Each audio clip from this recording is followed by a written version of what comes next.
ورسوله الكريم أما بعد فأعوذ بالله من الشيطان الرجيم بسم الله الرحمن الرحيم وقضى ربك ألا تعبدوا إلا إياه وبالوالدين إحسانا إما يبلغن عندك الكبر أحدهما أو كلاهما فلا تقل لهما أف ولا تنهرهما وقل لهما قولا كريما واخفض لهما جناح الذل من الرحمة وقل رب ارحمهما كما ربياني صغيرا ربكم أعلم بما في نفوسكم إن تكونوا صالحين فإنه كان للأوابين غفورا صدق الله المولانا العظيم إن الله وملائكته يصلون على النبي يا أيها الذين آمنوا صلوا عليه وسلموا تسليما اللهم صل على سيدنا مولانا محمد معدن الجود والكرم وآله وبارك وسلم صلاة وسلاما عليك يا سيدي يا رسول الله وعلى آلك وأصحابك أجمعين قرآن مجید فرقان حمید کے پارہ نمبر 30 سورۃ الزلزال میں اللہ نے ارشاد فرمایا کہ کل قیامت میں یہ زمین ہر قسم کی خبریں دے گی یومئذ تحدث اخبارہا. تو حضور نے اپنے صحابہ سے فرمایا صحابہ جانتے ہو یہ اللہ کیا فرما رہا ہے قرآن میں کہ زمین جو ہے خبریں دے گی اللہ کو. جانتے ہو کیا خبریں دے گی؟ آپ نیوز چینل آن کرتے ہیں خبروں کے لیے کہ آج کی کیا خبر ہے دیکھیں تو صحیح. تو کل قیامت میں یہ زمین خبریں دے گی. تو صحابہ نے کہا یا رسول اللہ اور اس کا رسول بہتر جانتا ہے کہ کیا خبریں دے گی زمین. تو آقا کریم صلی اللہ علیہ وسلم نے ارشاد فرمایا جس انسان نے بھی زمین پر جو کچھ کیا ہوگا اس کے کیے ہوئے ایک ایک عمل کی یہ زمین خبر دے گی.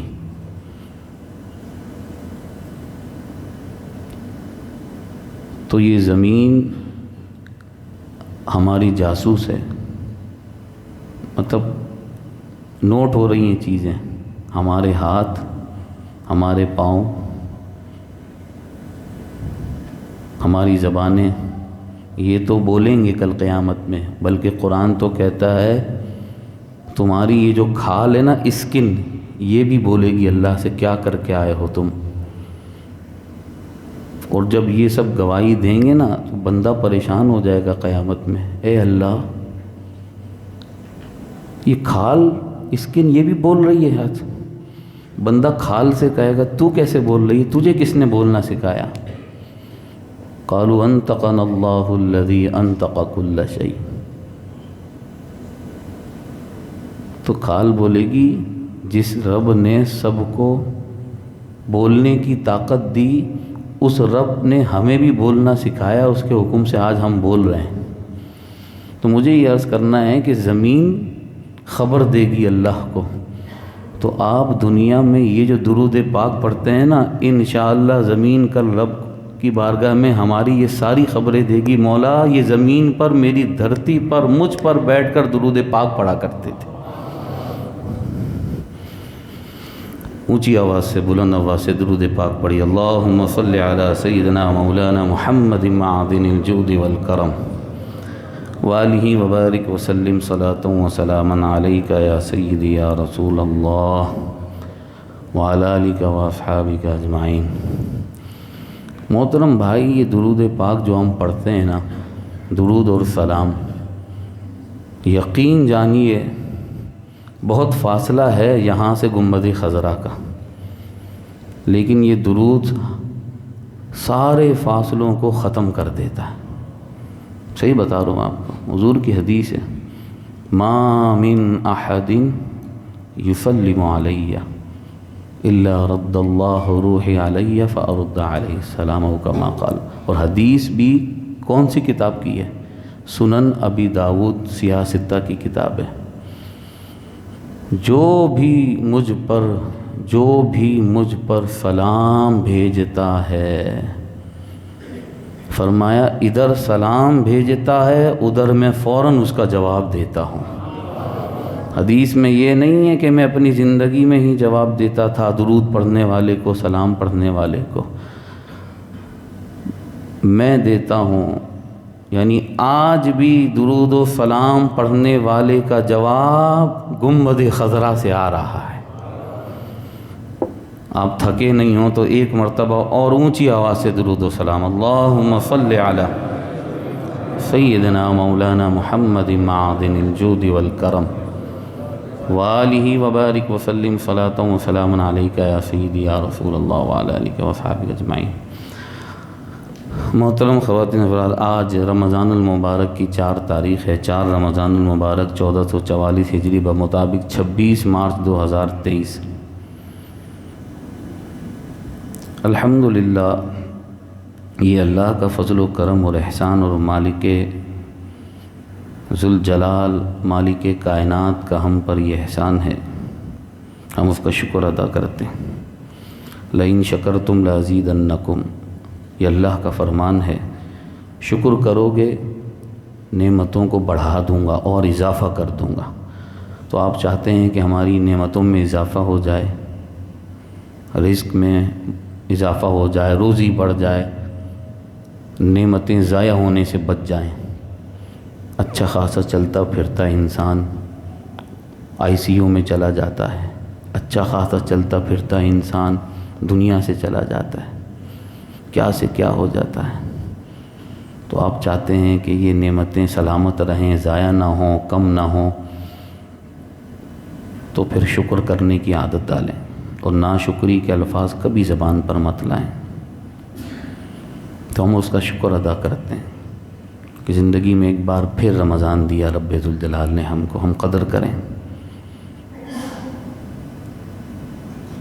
کافی ٹائم ہوا، 6-7 سال ہو گئے، رمضان میں اتوار کے دن اس طرح آپ کے سامنے کھڑے ہونے کا موقع نہیں ملا۔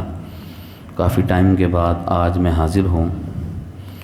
یہ سلسلہ الحمدللہ رب کی عنایت سے اس حقیر فقیر نے شروع کیا تھا کہ رمضان میں ہر اتوار فہم دین کورس کے نام سے بھی پروگرام ہوتے تھے، جو اس سال آپ کی سنی مسلم جماعت کے جو ذمہ داران ہیں، اراکین ہیں، ان سے مشورہ کر کے دوبارہ یہ سلسلہ شروع کیا گیا۔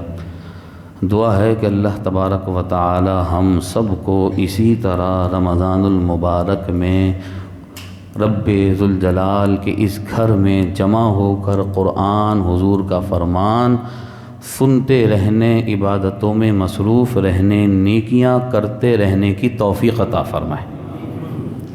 اس میں کسی کا کوئی کمال نہیں، کوئی نیکی کرتا ہے، یہ سب اللہ کی توفیق سے ہوتا ہے۔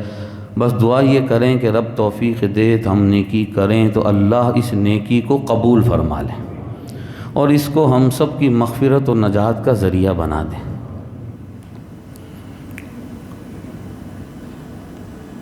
درود پاک پڑھی، اللہم صلی علی سیدنا مولانا محمد معدن الجود والکرم وآلہ وبارک وسلم صلاۃ و سلام علیک یا سیدی یا رسول اللہ وعلی آلہ وصحبہ اجمعین۔ آج کا جو عنوان ہے، جو ٹاپک ہے ہمارا، وہ بہت اہم ہے۔ والدین کے حقوق، ماں باپ کی خدمت۔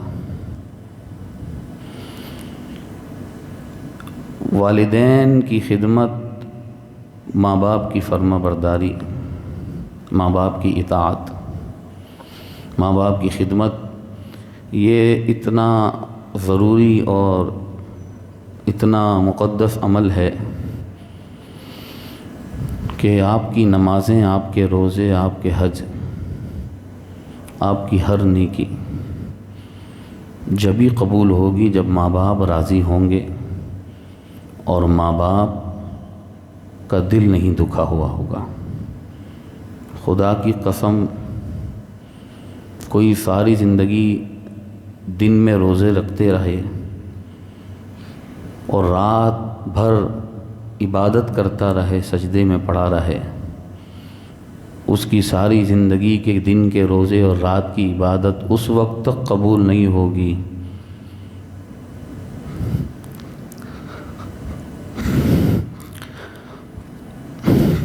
جب تک کہ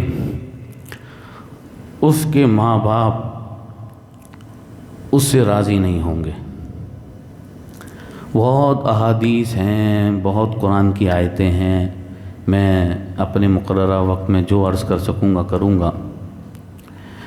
دیکھیے، یہ میں نے آپ کے سامنے ابھی جو ہے وہ قرآن مجید کے پارہ نمبر 15 سورہ بنی اسرائیل کی کچھ آیتیں پڑھی ہیں، تو اس کا ترجمہ مفہوم میں عرض کرتا ہوں ابھی، لیکن اچھی طرح یاد رکھیں، آپ بہت ہوشیار رہیے گا۔ کوئی آدمی اپنی عبادت پر گھمنڈ اور فخر نہ کر لے ماں باپ کو چھوڑ کر۔ جی ہاں،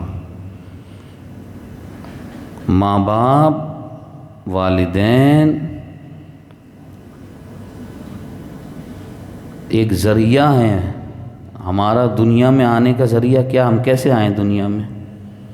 ماں باپ کی وجہ سے۔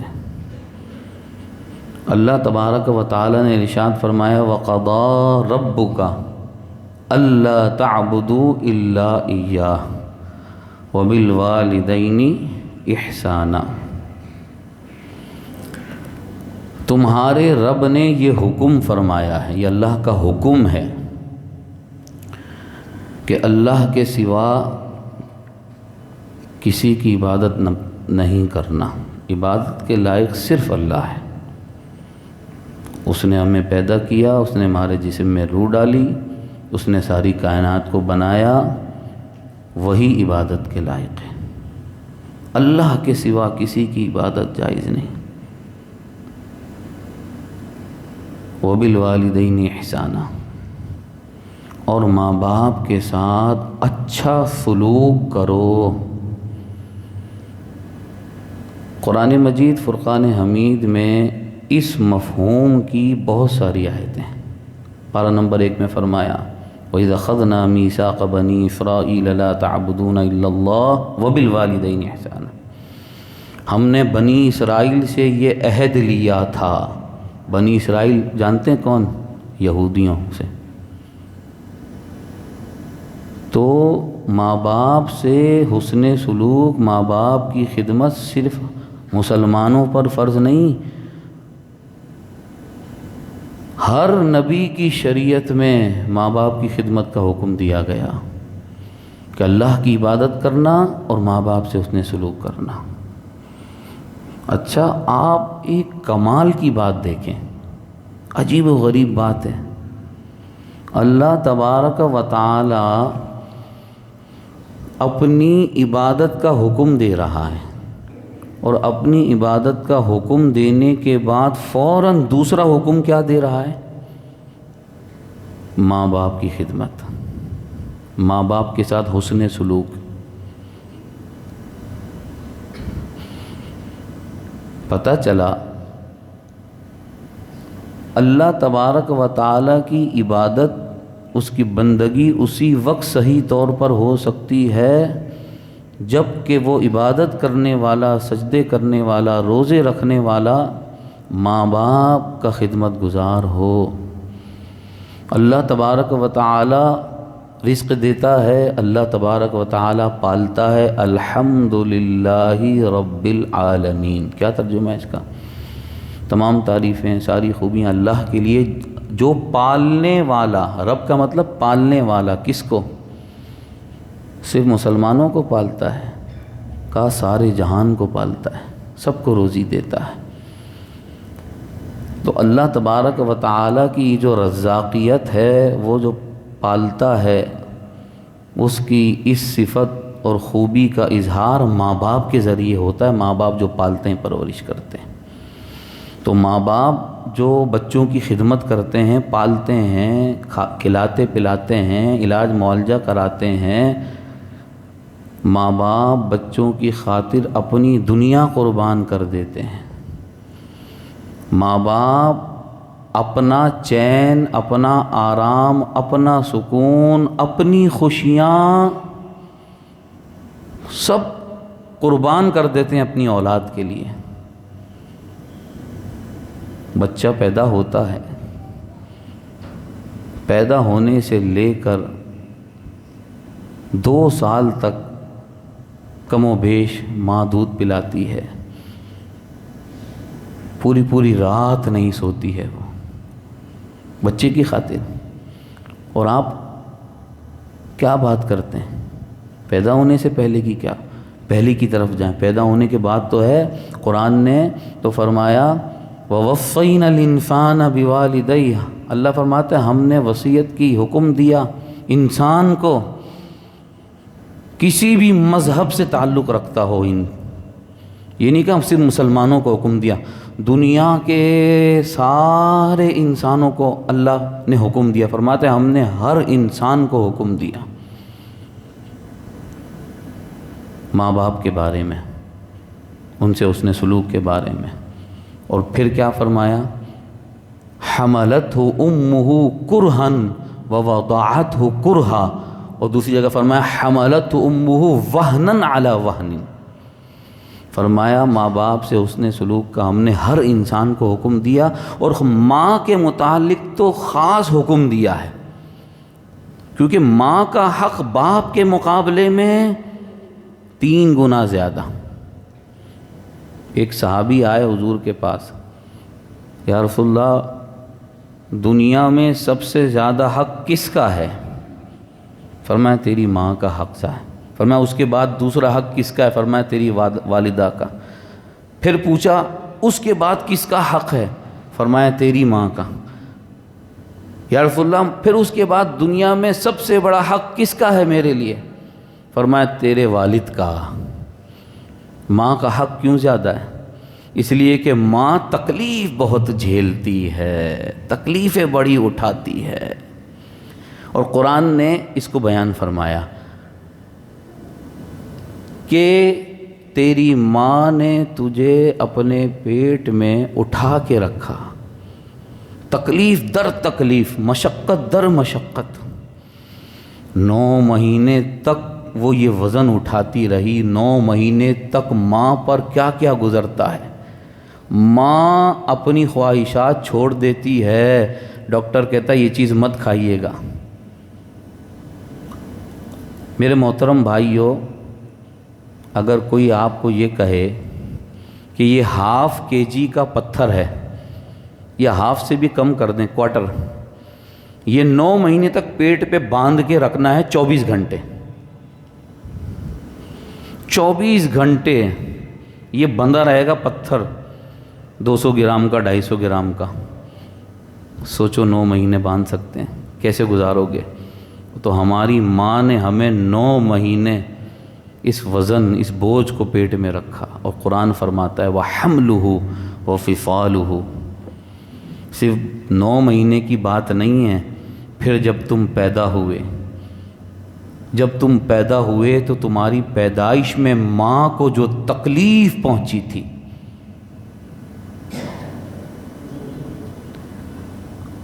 میرے آقا کریم صلی اللہ علیہ وسلم نے ارشاد فرمایا موت کے بعد، توجہ ہے آپ کی میری طرف، موت کے بعد سب سے زیادہ تکلیف دے کوئی چیز ہے تو بچے کی پیدائش کے وقت ماں کو ملنے والی وہ تکلیف ہے، جو ماں کو درد تو تکلیف ہوتی ہے بچے کی پیدائش میں۔ اللہ اکبر۔ ایک آدمی نے اپنی ماں کو اپنے کندھے پر بٹھا کر حج کرائے، کتنے؟ 7۔ کتنے حج کرائے؟ 7۔ اور اس زمانے میں، یہ بات اس زمانے کی ہے جب یہ لگژری حج نہیں ہوتے تھے، فیسلٹیز، آج تو اے سی والا حج ہے، اس زمانے میں تو کچھ بھی نہیں تھا. 200-300 سال پیچھے جائیں تو صحیح آپ. وہ گرمی، عرب کی گرمی 50-52 ٹمپریچر تو نارمل بات ہے وہاں. جب 7واں حج کرایا اور ماں کو کندھے پر بٹھا کر وہ طواف کرا رہا تھا خانہ کعبہ کا، تو دل میں یہ خیال پیدا ہوا کہ اب تو شاید میں نے ماں کا حق ادا کر دیا ہوگا. غیب سے آواز آئی، اے بندے تو چھوٹا تھا، بچہ تھا، تو نے پیشاب کر دیا رات کو، سردی کے دن تھے، بستر ایک ہی تھا، تو تیری ماں نے تجھے ٹھنڈک اور اذیت سے بچانے کے لیے تجھے اس پہ سلا دیا اور خود ٹھنڈک میں سوتی رہی. تو نے تو ابھی اس کا ابھی حق ادا نہیں کیا ہے. اور ایک حدیث میں یہ ملتا ہے، تمہاری ماں کو جو تکلیف ہوئی تھی نا، جو جھٹکے لگے تھے تمہاری پیدائش کے وقت، اس حدیث کا مفہوم عرض کر رہا ہوں، ساری زندگی بھی خدمت کرتے رہو تو اس ایک تکلیف کا حق ادا نہیں کر سکتے. ماں باپ اللہ کی طرف سے ملنے والا تحفہ ہے، اس کی قدر کریں. کبھی حق ادا نہیں کر سکتے ہم. تو اللہ تعالیٰ نے ماں کا خاص طور پر ذکر فرمایا.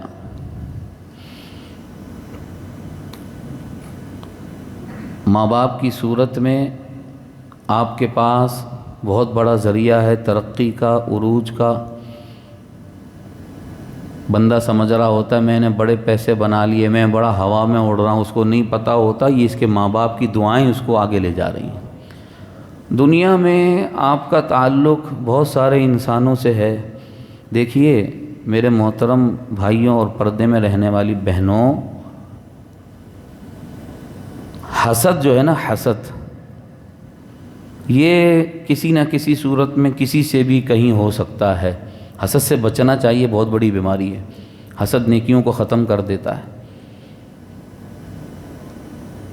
لیکن ماں باپ دنیا کا ایک ایسا واحد رشتہ ہے کہ ماں ہو یا باپ کبھی بھی اپنے بچوں پہ حسد نہیں کرتے، بلکہ ماں باپ ہمیشہ یہی تمنا خواہش کرتے ہیں ہمارے بچے ہم سے بھی آگے نکل جائیں. آج دنیا میں بڑی ملاوٹ ہو گئی ہے، جو چیز لینے جائیں اوریجنل پیور تو ملتی نہیں ہے نا، ہر چیز میں ملاوٹ ہے. ایک ماں کا پیار ہے جس میں آج بھی وہ اصل وہ پیور چیز آپ کو ملے گی. کسی کا بچہ کہیں نائٹ ڈیوٹی کرتا ہو نا، یا رات کو لیٹ آورز میں آتا ہو، میرا تو اب تجربہ ہے، آپ کبھی شاید ہوگا، کبھی ہم بیان کرنے رات کو چلے گئے کسی پروگرام میں، جلسے میں، تو 12 بج گیا، 1 بج گیا، 2 بج گئے، گھر پہ آئے تو بچے بھی سو رہے ہوتے ہیں. تو یہاں تو خیر آپ کے دارالسلام میں رواج نہیں ہے اتنے لیٹ جلسے کا وغیرہ وغیرہ، انڈیا پاکستان میں آج بھی یہ رواج ہے، خاص طور پہ ربیع الاول شریف میں. اگرچہ یہ مناسب نہیں ہے، پھر فجر بھی پڑھنی ہوتی ہے، لیکن مجبوراً جانا پڑتا ہے. 1 بج گیا، 2 گھر پہنچے 2 بج گئے. اللہ اکبر. بچے بھی سو رہے ہوتے ہیں، بیوی بھی سو رہی ہوتی ہے. ایک ماں ہوتی ہے جو انتظار کر رہی ہوتی ہے میرا بیٹا کب آئے گا گھر میں. دروازہ پھر ماں ہی کھولتی ہے میرے بھائی. ہاں یہ میں آپ کو بتا دوں جی.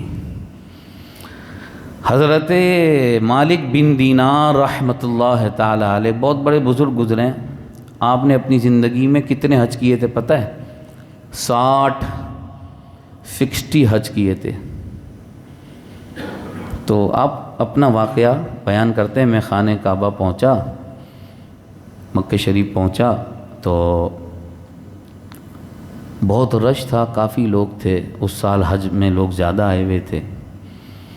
تو میں نے دل میں سوچا اتنے سارے لوگ حج کے لیے آئے ہوئے ہیں، پتہ نہیں کس کا حج قبول ہوا ہوگا اور کس کا نہیں ہوا ہوگا. تو میں سوچ رہا تھا، ایک خیال ہے دل میں آیا پتہ نہیں کس کس کا قبول ہوا. تو میں سو گیا رات کو. تو خواب میں مجھے کسی نے کہا اس سال جتنے لوگ حج پہ آئے ہیں سب کا حج قبول ہو گیا، ایک شخص کا نہیں ہوا۔ بلخ کا رہنے والا محمد بن ہارون، شاید یہی نام تھا، بلخ، یہ آج کل ایران میں ایک شہر ہے بلخ، اس کا حج قبول نہیں ہوا۔ کہنے لگے میں گیا، خیمے لگے ہوئے تھے، اس وقت بھی خیمے جو لگتے تھے وہ مطلب شہروں کے حساب سے لگتے تھے، یہ فلاں شہر کا خیمہ یہاں ملے گا، فلاں۔ آج بھی آپ جو حج پہ گئے ہیں بھائی ایک جگہ فکس ہوتی ہے، پاکستانیوں کی جگہ ہے، یہ انڈیا والوں کے خیمے ادھر، اس کے خیمے ادھر، اس کے خیمے۔ کہنے لگے میں گیا، پوچھا بھائی بلخ کے خیمے کدھر لگیں، پتہ چلا بھائی یہ بلخ کے خیمے لگیں۔ تو میں نے بلخ والوں سے، اس سٹی والوں سے پوچھا کہ تم یہاں پہ کوئی محمد بن ہارون نام کا کوئی حاجی آیا ہے؟ بولے تمہیں کیا کرنا ہے؟ بولا نہیں مجھے ملنا ہے۔ کہا وہ اس پہاڑ کے پیچھے خیمہ ہے، وہاں پہ ہے محمد بن ہارون، یہ گئے وہاں پہ۔ لیکن لوگوں نے کہا کیوں تم پوچھ کیوں رہے ہو؟ کہا ملنا ہے۔ کہنا ہاں ضرور ملو، وہ اللہ کا ولی ہے بہت بڑا۔ خواب میں تو یہ بتایا کہ اس کا حج ہی قبول نہیں ہوا، یہ کہہ رہے ہیں اللہ کا ولی ہے۔ خیر حضرت مالک بن دینار کہتے ہیں میں پہنچ گیا ان کے خیمے میں، السلام علیکم، وعلیکم السلام۔ ابھی بات شروع نہیں کی ہے، وہ محمد بن ہارون کہنے لگے ہاں ہاں مالک بن دینار کیا حال ہے؟ کہنے لگے میں پریشان، میں ان کو جانتا نہیں، یہ میرا نام جانتے ہیں؟ کہنے لگے بس اب تو میں بہت پریشان ہو گیا۔ پھر مجھے کہنے لگے ہاں ہاں مالک بن دینار، تمہیں ہی خواب میں بتایا گیا ہے نا کہ میرا حج قبول نہیں ہوا۔ کہنے لگے اب تو بجلی گر گئی میرے اوپر، یہ کیا اتنا صاحب نظر ولی جانتا ہے؟ پھر وہ محمد بن ہارون بولنے لگے مالک بن دینار تمہیں صحیح بتایا گیا ہے، یہ میری زندگی کا 24واں حج ہے۔ کون سا حج ہے؟ 24واں حج۔ اور ہر حج میں کوئی اللہ کا ولی مجھے یہی بتاتا ہے تیرا حج قبول نہیں ہوا۔ میں پریشان کہ بھائی تم سے کیا گناہ ہو گیا؟ اب اس نے بتانا شروع کیا، کہنے لگا مالک بن دینار میں بہت پیسے والا آدمی تھا، بہت پیسے والا، بہت پیسہ تھا میرے پاس، میں عیاش ہو گیا، دنیا کی عیاشیوں میں پڑ گیا۔ ایک دن ایسا ہوا، رمضان کا مہینہ تھا، میری ماں شام کے وقت افطاری بنانے میں مصروف تھی، میں نشے میں تھا، شراب میں دھت تھا، پیسہ بہت تھا۔ آج آپ نے پیسے والوں کی ٹون دیکھی ہے؟ پیسہ کیا آتا ہے، وہ کہتے ہیں بس میں ہی ایک عقل مند ہوں، باقی تو سب پاگل ہیں دنیا میں، اور غلط کاموں میں پڑ جاتا ہے۔ اللہ سے ڈرنا چاہیے، جو رب مال دینا جانتا ہے لینا بھی جانتا ہے، ایک منٹ لگتا نہیں ہے بندے کو اوپر سے نیچے آنے میں۔ حضرت امام مالک رحمۃ اللہ تعالیٰ علیہ، امام اعظم جیسے ابو حنیفہ رحمۃ اللہ علیہ ایک فقیہ ہیں، ایسے امام مالک تھے، ساری زندگی مدینہ شریف میں رہے، مدینہ شریف میں ایسے رہے ادب سے، کبھی چپل نہیں پہنی۔ لوگ کہتے تھے آپ بغیر چپل کے گھومتے ہیں؟ کہا مجھے ڈر لگتا ہے، یہ شہر رسول ہے، یہاں میرے آقا کا گزر ہوتا تھا، کہیں ایسا نہ ہو میری چپل رسول کے قدم رکھی جگہ پر پڑ جائے۔ امام مالک کو اس زمانے کے خلیفہ ہارون رشید نے کہا، ہارون رشید اس زمانے کا خلیفہ تھا بغداد کا، تو ہارون رشید امام مالک سے کہنے لگا امام مالک ایک بات تو بتائیے۔ کہا پوچھو۔ یہ بتائیے کہ اس وقت اللہ کیا کر رہا ہے؟ اب سوال بھی بڑا عجیب، یہ بتائیے کہ اس وقت اللہ کیا کر رہا ہے؟ کہا بادشاہ ذرا اس کرسی سے نیچے آؤ، پہلے کرسی سے نیچے آؤ، علم کی بات ہے، نیچے آ کر ادب سے بیٹھ جاؤ۔ محترم بھائیو ایک بات عرض کروں، آپ سے ناراض تو نہیں ہوں گے؟ مسجد میں جب بھی آئیں عادت بنا لیں، اپنے بیٹھنے اٹھنے کو ایسا رکھیں پتہ چلے کہ اللہ کے گھر میں ہے۔ کیا ہم میں سے کوئی، میں بھی یہ تصور کر سکتا ہوں کہ پریزیڈنٹ ہاؤس میں جاؤں، پرائم منسٹر ہاؤس میں جاؤں، پرائم منسٹر پریزیڈنٹ کے سامنے میں ٹانگیں پھیلا کر کھول کر بیٹھ جاؤں؟ کعبے کی طرف ٹانگیں پھیلائی ہوئی ہیں، قرآن پڑھ رہے ہیں تو قرآن سامنے تو ٹانگیں کھولی ہوئی ہیں، اس سے اتنا ڈرتے ہیں، اس کا اتنا ادب کرتے ہیں، تو یہ کس کا گھر ہے؟ پرائم منسٹر کیا ہے اس مسجد کے سامنے؟ تو ادب بڑی چیز ہے، اور جو ادب کرتا ہے اس کو نصیب ہوتا ہے، ملتا ہے۔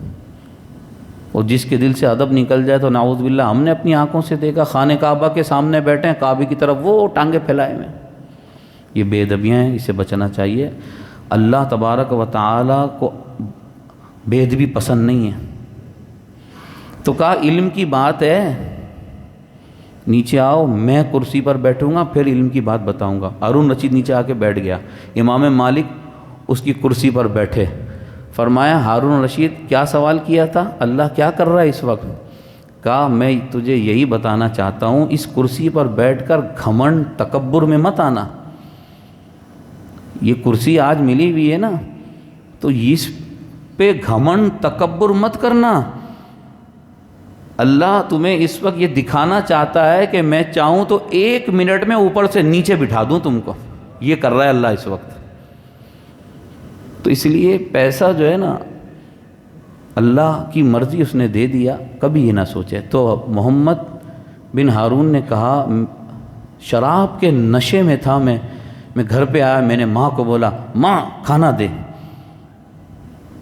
تو میری ماں نے کہا شرم کر بدبخت، رمضان کا مہینہ ہے، روزے کا ٹائم ہے، اس نے کھانا نہیں دیا مجھے۔ تو نشہ تھا، نشے میں تو بندہ ہوش میں ہی نہیں ہوتا، کیا کرتا؟ کہا میں نے زوردار ماں کو تماچا مارا، تندور جل رہا تھا، ماں اس میں گر گئی آگ میں، لوگ جمع ہو گئے، لوگوں نے مجھے کمرے میں بند کر دیا، پوری رات مطلب پھر رات بھی گزر گئی، میرا نشہ اترا ختم ہوا۔ میں نے بولا مجھے باہر نکالو، تو میں نے بیوی سے پوچھا ماں کے بارے میں، تو میری بیوی نے کہا ہاں، پہلے تو بیوی جو ہے وہ، اس کو میں نے دیکھا وہ اپنا کپڑا اپڑا سب سامان لپیٹ لیا، گھر جا رہی ہے۔ میں نے کہا کیوں جا رہی ہے؟ تو میری بیوی نے بولا جو اپنی ماں کا نہیں ہوا میرا کیسے ہوگا، میں جا رہی ہوں، دفع ہو یہاں سے۔ کہا میری ماں؟ کہا اس کو تو رات کو ہی دفنا دیا۔ کہا مجھے بتایا ہی نہیں؟ کہا تیری ماں نے یہ کہا تھا اس کو میرے جنازے کے قریب نہیں آنے دینا، اس کو میرا چہرہ نہیں دیکھنے دینا۔ کہا مجھے بس میں اب ختم، اینڈ ہو گیا، بس میری تو آہ نکل گئی۔ میں نے کلہاڑا اٹھایا، جس ہاتھ سے اپنی ماں کو تماچا مارا تھا، اپنا وہ ہاتھ کاٹ دیا، ساری دولت خیرات کر دی۔ اب میں اللہ سے معافیاں مانگ رہا ہوں، توبہ تائب کر رہا ہوں، اور بس میں کیا ہوگا، میں بخشا جاؤں گا نہیں بخشا جاؤں گا، اور رو رہا ہے۔ آپ بتا دیں میری بخشش ہو سکتی ہے؟ حضرت امام مالک بن دینار کہتے ہیں میں نے بھی تماچا مارا، کم بخت تیری بھی مغفرت ہو سکتی ہے، تو نے اپنی ماں کے ساتھ کیا ہے؟ کہنے لگے میں واپس آ گیا۔ حضرت مالک بن دینار کہتے ہیں رات میں سویا، میں نے حضور علیہ الصلوۃ والسلام کا دیدار کیا۔ میرے آقا نے فرمایا مالک یہ کیا کر کے آئے ہو؟ تم نے اللہ کے بندے کو مایوس کر دیا۔ یا رسول اللہ میں کیا کرتا، اس نے ماں کے ساتھ یہ کیا، کیا وہ بھی بخشا جائے گا؟ اب حضور نے پتہ ہے کیا فرمایا؟ فرمایا مالک کیا بات کرتے ہو، وہ اپنی ماں کی وجہ سے ہی بخشا جائے گا۔ یا رسول اللہ یہ کیسے؟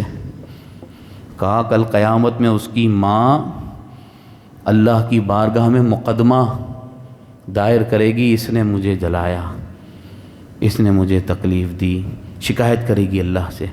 تو اللہ تبارک و تعالی فرمائے گا اچھا فرشتو اس کے بیٹے کو گھسیٹو، لے جاؤ جہنم میں پھینکو۔ حضور فرماتے ہیں جب فرشتے اس کو گھسیٹ کر جہنم کی طرف لے جا رہے ہوں گے، وہ پلٹ کر ماں کا چہرہ دیکھ رہا ہوگا، پھر گھسیٹیں گے دوسری دفعہ، پھر وہ ماں کا منہ دیکھ رہا ہوگا، پھر اس کو گھسیٹیں گے، وہ ماں کے چہرے کو دیکھ رہا ہوگا۔ اب ماں جس کے بیٹے نے یہ کیا ہو وہ تڑپ جائے گی اور اللہ سے کہے گی، اے اللہ میں نے اس کو معاف کر دیا، تو بھی معاف فرما دے۔ حضور فرماتے ہیں پھر وہ جہنم سے بچے گا، جنت میں جائے گا۔ اللہ فرمائے گا، اے میری بندی، تیرے بیٹے نے تجھے جلایا، تکلیف دی، اور تو نے معاف کر دیا۔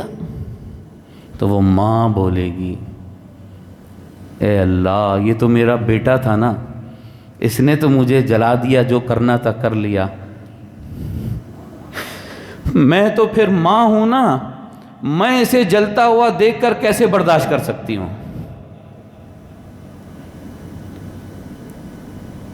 ابھی تھوڑے دن پہلے جو ہے وہ ایک نیوز میں نے پڑھی، کوئی 13-14 سال کا بچہ، پب جی، ایسی دجالی چیزیں آ گئی ہیں ہمارے گھروں میں، کیسے بچائیں اپنے بچوں کو؟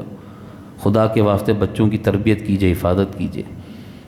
کھیل رہا تھا، ماں نے منع کیا، رات ہو گئی ہے بیٹا مت کھیلو، اس نے ماں کو ہی جان سے مار دیا، نعوذ باللہ من غضب اللہ۔ اور مرتے مرتے وہ ماں کا جو پیار ہے نا، وہ میں آپ کو بتا رہا ہوں، اس کے آخری الفاظ یہ تھے کہ اس کو کچھ مت کہنا، پولیس آئے گی پکڑے گی کچھ ہوگا، یہ نا سمجھ بچہ ہے، اس نے یہ کر دیا۔ یہ ہوتی ہے ماں۔ تو میرے محترم بھائیو، باتیں تو بہت ہیں کہنے کو۔ حضرت اویس قرنی کو یاد رکھیے گا، ایک دن میرے آقا نے اپنے قمیص مبارک کے بٹن کھولے، یمن کی طرف منہ کیا، فرمایا مجھے یہاں سے خوشبو آ رہی ہے۔ میرا چاہنے والا اویس بن عامر اویس قرنی، صحابہ کہنے لگے بڑا چاہنے والا ہے آپ کا، تو آ کیوں نہیں جاتا آپ کی خدمت میں؟ حضرت اویس قرنی بہت بڑے تابعی تھے، صحابی نہیں بن سکے، حضور کی خدمت میں نہیں آ سکے۔ تو جب یہ صحابہ نے کہا نا، یہ بات کہی، تو فرمایا کہ اس کی ایک بوڑھی ماں ہے، اس کی خدمت اسے یہاں نہیں آنے دیتی، کوئی ہے نہیں اس کا خیال کرنے والا۔ تو حضور علیہ الصلوۃ والسلام نے حضرت فاروق اعظم اور حضرت علی سے فرمایا کہ وہ آئے گا، ایک دن آئے گا، تم اس سے میری امت کی مغفرت کی دعائیں کروانا۔ دوسری روایت یہ ہے کہ حضور نے حضرت فاروق اعظم حضرت علی کو فرمایا، جا جب بھی ملو اس سے میرا سلام اویس کو پہنچا دینا۔ یہ دونوں صحابی ملے حضرت اویس قرنی سے، حضرت اویس قرنی سے کہنے لگے، اویس حضور نے آپ کو سلام کہا ہے۔ حضرت اویس قرنی نے جب یہ جملہ سنا، زار و قطار رونے لگے کہ میرے آقا نے مجھے سلام کہا ہے۔ اللہ اکبر، پوری دنیا حضور پر سلام بھیجتی ہے اور پیارے مصطفیٰ اویس کو سلام بھیج رہے ہیں۔ حضرت اویس کہنے لگے، اچھا یہ بتاؤ، جب میرے جیسے انسان کا نام مصطفیٰ کی زبان پہ آیا تھا تو کیا حضور کا فرمانا تھا؟ تڑپ گئے دونوں صحابی، کا کیا بتائیں، جب تمہارا ذکر آیا تو حضور کا فرمان یہ تھا، جب تم دونوں ملنا اویس سے تو اویس سے کہنا میری امت کی مغفرت کے لیے دعائیں کریں۔ حضرت اویس رونے لگے، رو گئے، رو پڑے۔ تو ماں کی خدمت کا صلہ دیکھا کیا ملتا ہے، یہ صلہ ہے ماں کی خدمت کا۔ حضرت موسیٰ علیہ السلام نے اللہ سے کہا، اے اللہ جنت میں میرا پڑوسی کون ہوگا، میرے ساتھ کون ہوگا؟ کہا فلاں بستی میں فلاں ایک شخص ہے، وہ تمہارا پڑوسی ہے جنت کا، جاؤ دیکھ لو، مل لو اس سے۔ موسیٰ علیہ السلام کہتے ہیں میں گیا، دیکھو تو صحیح کون عبادت گزار تہجد گزار ہے جو جنت میں میرا پڑوسی ہوگا۔ میں گیا تو دیکھا تو وہ تو گوشت بیچنے والا ایک بوچڑی چلاتا ہے، کسائی ہے۔ سوچنے لگے یہ میرا پڑوسی جنت کا، یہ تو کوئی خاص کام ہی نہیں کرتا۔ کہا اچھا چلو جی تو گھر کی زندگی دیکھتے ہیں۔ کہ میں نے اس سے جا کر کہا، موسیٰ علیہ السلام نے کہا کہ آج تجھ سے ملنے آیا ہوں۔ کہا حضور آئے، آپ مہمان ہیں، چلیے گھر چلیے۔ موسیٰ علیہ السلام کہتے ہیں وہ مجھے اپنے گھر لے گیا۔ جب گھر لے گیا عزت سے بٹھایا، سب کچھ کیا، اور اس کے بعد میں نے کیا دیکھا، اس گھر میں ایک چارپائی پر ایک بوڑھی پتلی دبلی عورت، آنکھوں سے نابینا، ہاتھ پیر بھی اس کے ڈھیلے ڈھالے کام نہیں کر رہے ہیں، بالکل اپاہج بستر پہ پڑی ہے۔ یہ گیا، اس نے ہاتھ چومے، اس کے ہاتھ دھلائے، کھانا لایا، اپنے ہاتھ سے اس بائٹ کو نرم کیا، سافٹ کیا، اور ایک ایک لقمہ اپنی ماں کے منہ میں ڈالنے لگا، کھلاتا رہا۔ وہ اتنی کمزور تھی، بات بھی نہیں کر سکتی تھی۔ پھر اس نے ہلکے سے اشارہ کیا کہ ہاں میرا پیٹ بھر گیا۔ پھر اس نے اپنی ماں کے ہاتھ دھلائے۔ آج ہم نے بھی اپنی ماں کی ایسی خدمت کی ہے، اپنے باپ کی خدمت کی ہے، اپنے ہاتھ سے کھلایا۔ جس ماں نے 2 سال تک اور کتنے سال تک ہمارے بچپن میں ہماری گندگی غلاظت صاف کی، اور کبھی اس کی پیشانی پہ بل نہیں آیا کہ بدبو آ رہی ہے، کھلایا پلایا۔ آج ماں کے ساتھ، باپ کے ساتھ کیا سلوک کیا جاتا ہے؟ میرے آقا نے فرمایا ماں باپ یہ تمہاری جنت ہیں، یہ تمہاری جہنم ہے۔ کیا مطلب؟ خدمت کرو گے تو جنت ہے، نہیں کرو گے تو یہ جہنم میں لے جائیں گے تم کو۔ فرمایا باپ کی ناراضگی سے بچو۔ باپ کی ناراضگی کیا ہے؟ فرمایا جنت کی خوشبو 500 سال دور کی فاصلے تک جاتی ہے۔ باپ کا نافرمان جنت میں جانا تو کیا بھول جائیں، فرمایا باپ کا نافرمان جنت کی خوشبو سے بھی محروم ہوگا۔ میرے آقا فرماتے ہیں میں معراج میں جب گیا نا جنت میں، تو میں نے جنت میں حارثہ بن نعمان کی آواز سنی، قرآن کی تلاوت کی۔ میں نے کہا جبرائیل یہ کس کی آواز آ رہی ہے قرآن پڑھنے کی؟ تو کہا کہ آپ کے غلام حارثہ بن نعمان۔ تو پتہ ہے حضور نے کیا فرمایا؟ فرمایا ہاں کیوں نہیں، حارثہ بن نعمان نے اپنی ماں کی ایسی خدمت کی کہ آج ان کا قرآن پڑھنا، اس کی آواز جنت تک پہنچ رہی ہے۔ موسیٰ علیہ السلام کہتے ہیں پھر اس نے اپنی ماں کے ہاتھ دھلائے اور سلا دیا۔ پھر وہ میرے پاس آیا، اب میرے پاس آیا، حضور کھانا کھائیے، خدمت کیجئے۔ تو موسیٰ علیہ السلام کہتے ہیں میں اس کی ماں کے قریب گیا تو میں نے دیکھا کہ اس کی ماں کے ہونٹ ہل رہے تھے، ہلکے ہلکے ہل رہے تھے۔ موسیٰ علیہ السلام کہتے ہیں کہ میں نے اپنا کان اس بڑھیا عورت کے ہونٹ کے قریب کیا، خدا کی قسم وہ اس کی ماں یہ دعا کر رہی تھی اے اللہ میرے بیٹے کو موسیٰ کا پڑوس عطا فرما کل قیامت میں۔ تو دیکھا آپ نے ماں کی دعا بندے کو کہاں لے جاتی ہے۔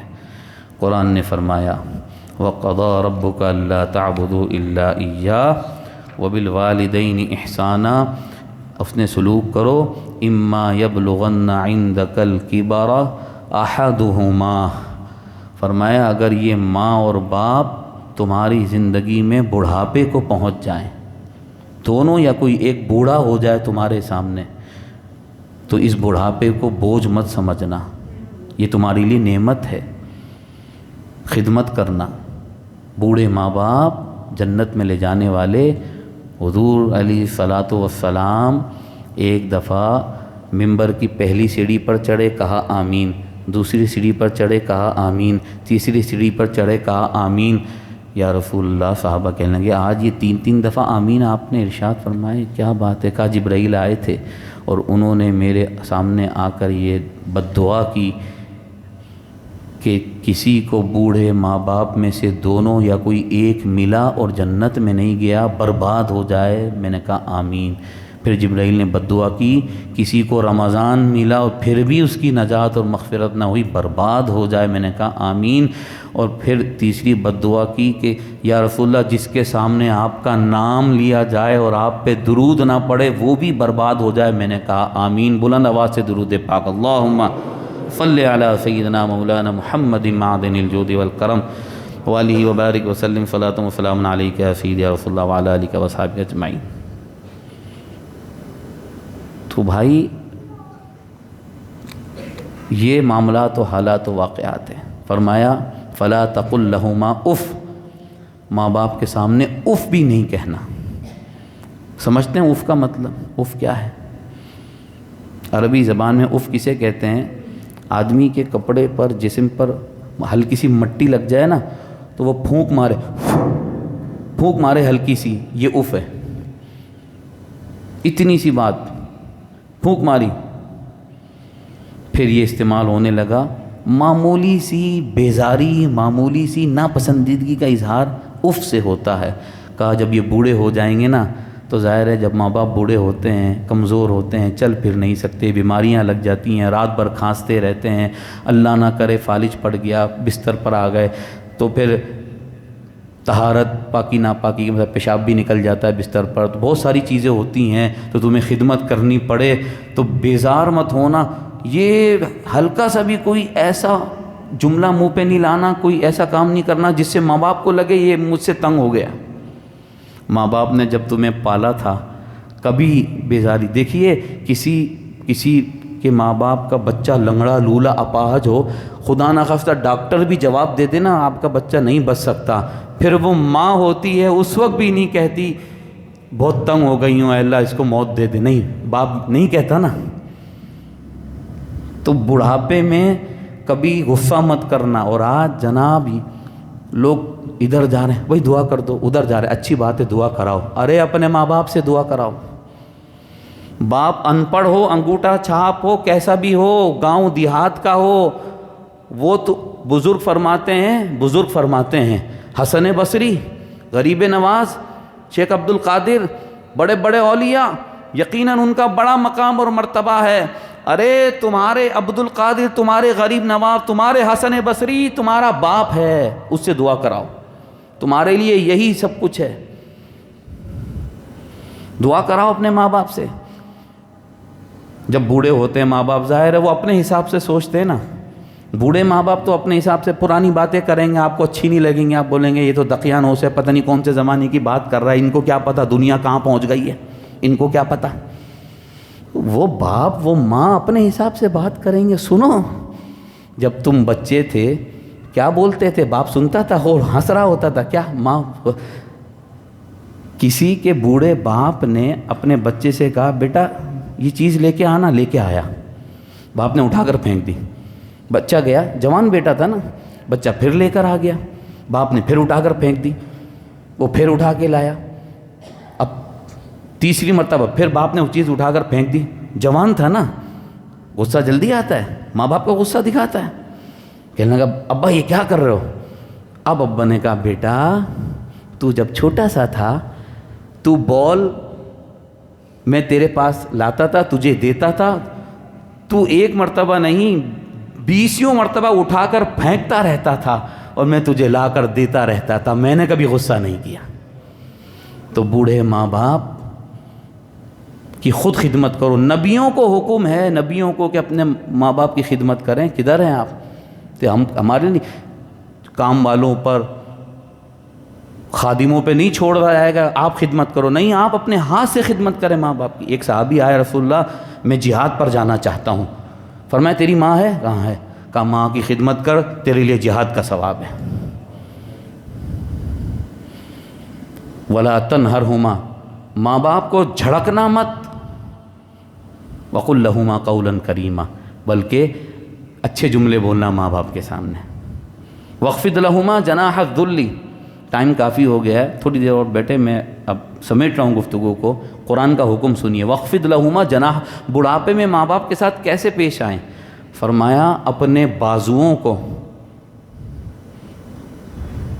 رحمت سے، ادب سے جھکا دو، ماں باپ کے سامنے تعظیم کرو، ادب کرو، احترام کرو۔ تم ہوگے پرائم منسٹر، ہوگے پریزیڈنٹ، ہوگے مفتی صاحب، علامہ صاحب، مقرر صاحب، حافظ صاحب، قاری صاحب، سیٹھ صاحب ہوگے، لیکن جب ماں باپ کے سامنے آؤ تو ماں کے قدموں میں بیٹھ جاؤ، آ کر اپنے بازوؤں کو جھکا دو۔ اللہ نے بازو کا لفظ کیوں استعمال کیا یہاں پہ؟ آپ نے پرندوں کو دیکھا ہے، جب وہ ہوا میں اڑتے ہیں تو بازو کو پھیلا دیتے ہیں، ایسے اڑتے ہیں، اور جب زمین پر آتے ہیں تو بازوؤں کو سمیٹ لیتے ہیں۔ تو کہا جب ماں باپ، بوڑھے ماں باپ ہو نا، تو اپنا پیسہ، اپنی دولت، اپنا علم، اپنی سیٹ، اپنی کرسی، اپنا عہدہ، اپنی طاقت، اپنا جاہ و جلال، اپنی چیزیں سائیڈ میں رکھ کے آنا، وہ ہوں گی۔ ماں باپ کے سامنے جھک جاؤ، تب سے سر جھکا لو۔ ایک صحابی آیا، رسول اللہ میرا باپ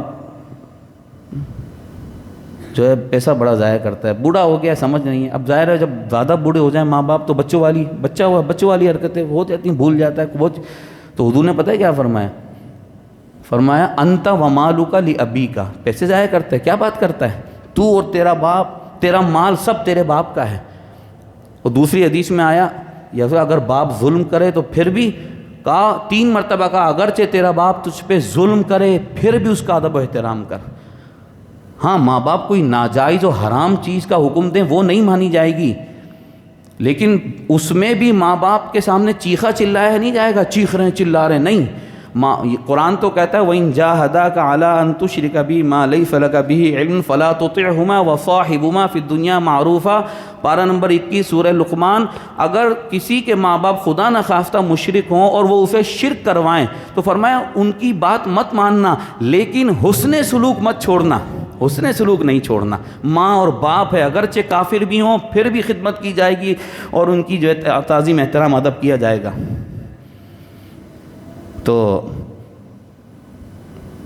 حضور کے صحابہ آئے ایک دن حضور کی خدمت میں، رسول اللہ ایک شخص ہے وہ مر رہا ہے، نزا کا وقت ہے، کلمہ زبان پہ نہیں آ رہا، بہت کوشش کی، کلمہ نہیں آ رہا ہے زبان پہ۔ فرمایا چلو چلو، حضور اپنے صحابہ کو لے کے پہنچے تو دیکھا واقعی یہ جان نکل رہی، کلمہ نہیں آ رہا ہے زبان پہ۔ فرمایا اس کی ماں ہے زندہ؟ ہاں ماں زندہ ہے۔ تو ماں سے کہا تو اپنے بچے پہ خوش ہے یا ناراض؟ کہا میں ناراض ہوں اس سے۔ اوہو، حضور نے فرمایا لکڑیاں جمع کرو، آگ لگاؤ، اس کے بیٹے کو آگ میں پھینکو۔ او ماں تڑپ گئی، میرا بیٹا آگ میں جلے گا۔ فرمایا اگر تو نے معاف نہیں کیا تو اس جہنم کی آگ میں جلے گا۔ کہا رسول اللہ میں نے معاف کیا۔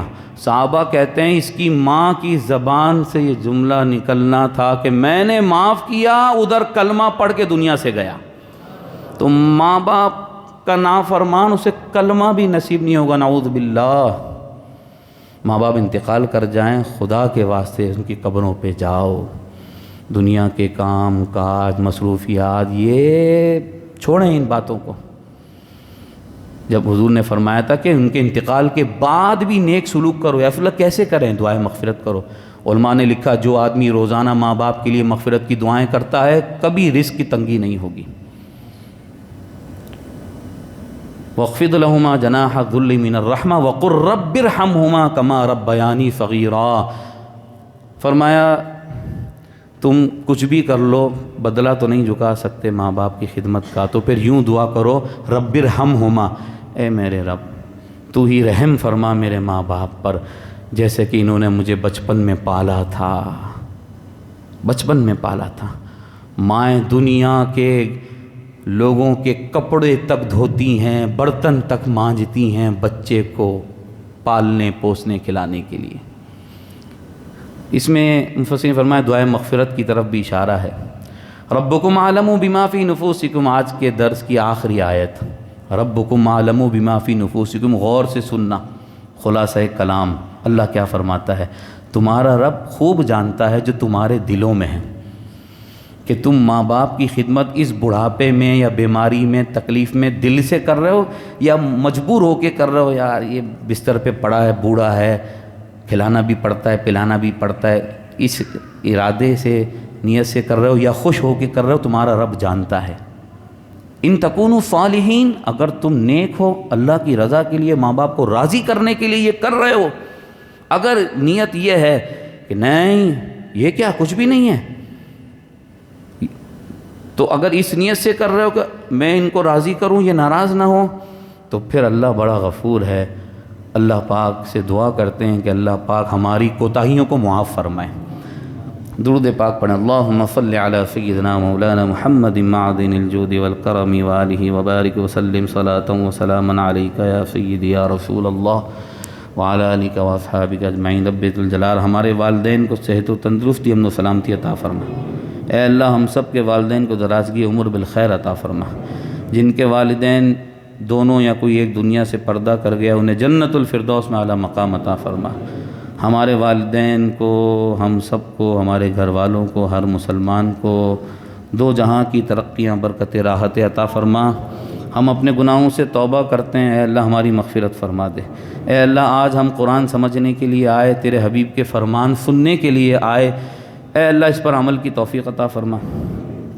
اور اسی طرح اب جو بقیہ زندگی ہے، تو جانتا ہے کتنی ہے، اس زندگی کو قرآن و احادیث کے درس میں، قرآن و احادیث کے سننے میں، عمل کرنے میں گزارنے کی توفیق عطا فرما دے۔ اے اللہ جنت ہمارا ٹھکانہ بنا دے، جہنم سے ہمیں محفوظ فرما دے۔ اس سنی مسجد، سنی مدرسے، سنی عوام کی حفاظت فرما۔ دین کی خدمت کے لیے، سنی عوام کی فلاح، کامیابی، بہبود کے لیے، تیرے دین کے پرچار کے لیے جو کوششیں کی جا رہی ہیں، اے اللہ ہمیں سب کو مل کر ان کوششوں میں شامل ہو کر تیرے دین اور تیرے بندوں کی خدمت کی توفیق عطا فرما دے۔ ہمارے بچوں کو، قیامت تک کی نسلوں کو نیک، صالح، متقی، پرہیزگار، کثرت سے درود پاک پڑھنے والا، نمازوں کی پابندی کرنے والا بنا دے۔ اے اللہ ہماری اولاد کو، ہماری قیامت تک کی نسلوں کو، ہم سب کو صراط مستقیم پہ چلا۔ یہ ماہ نور، یہ ماہ رحمت و مغفرت کا یہ مہینہ، مبارک مہینہ، اس رمضان کے دن اور راتوں کو ضائع کرنے کے بجائے نیکیوں میں گزارنے کی توفیق عطا فرما۔ ہم تمام مسلمین مسلمات کی نیک و جائز دعاؤں، نیک مرادوں، نیک حاجات کو پورا فرما دے۔ اے اللہ تو نے صحت دی ہے، تندرستی دی ہے، تیرا کرم ہے، چلتا پھرتا رکھا ہے۔ اے اللہ تیری بارگاہ میں رمضان کی برکت سے دعا ہے، اس صحت کو، تندرستی کو ہمارے لیے مرتے دم تک قائم و دائم فرما دے۔ اسپتالوں والی زندگی، ICU والی زندگی، محتاجی اپاہج بری زندگی سے ہم پناہ مانگتے ہیں، ہم سب کو، ہمارے گھر والوں کو محفوظ فرما دے۔ مرتے دم ہمیں کلمہ طیبہ نصیب فرما، ایمان پر ہمارا خاتمہ بالخیر فرما۔ آمین بجاہ سید المرسلین۔ وصلی اللہ تعالی علی خیر خلقہ محمد وعلی آلہ وصحبہ اجمعین برحمتک یا ارحم الراحمین۔ اگلے اتوار کو جو بعد نماز ظہر یہاں اسی طرح درس ہوگا، اس کا ہمارا ٹاپک ہے جنت۔ جنت سے متعلق قرآن و احادیث کی روشنی میں بیان ہوگا، شرکت کی درخواست ہے۔